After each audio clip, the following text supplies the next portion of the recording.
সারাদিন সিয়াম সাধনা শেষে প্লেট ভর্তি ৮-১০ প্রকার খাবার নিয়ে সাজানো ইফতার নিয়ে বসে আছেন নানা বয়সী অন্তত ১৫০ শতাধিক মানুষ।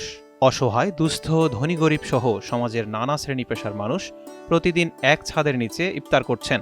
কুষ্টিয়ার কুমারখালী উপজেলার কয়া স্বপ্নভূমি জামে মসজিদে এমন আয়োজন করেছেন স্বপ্নভূমি প্রপার্টিজের ব্যবস্থাপনা পরিচালক এম মিলন হাসান।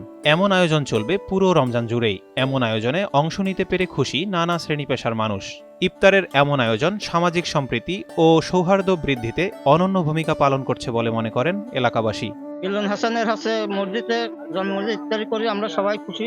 আমরা সবাই মিলে ইফতারি হচ্ছে ভালোভাবে মহল্লাবাসী সবাই ইফতারি করি। আমরা মানে ডিএসআর এ চাকরি করি, এই পথে যাচ্ছিলাম, মাইকি ঘোষণা দিল এখানে ইফতারি ব্যবস্থা আছে, ওই জন্য আমি এখানে ইফতারি করতে চলে আসলাম। এখানে ১৫০ থেকে ১৮০ জন, আবার কখনো ২০০ জন মানুষেরও ইফতারি হয়। এখানে ছোট বড়, গরিব ধনী সবাই এসে এখানে ইফতারি এসে যুক্ত হয়। এই ঈদে জামা জুতো অ্যাক্সেসরিজের ডিসকাউন্ট। প্রথম রমজান থেকে শেষ রমজান পর্যন্ত চলবে এবং অন্যান্য বছরও চলবে। যতক্ষণ ওনার সমর্থন থাকবে এটা চালিয়ে যাবে।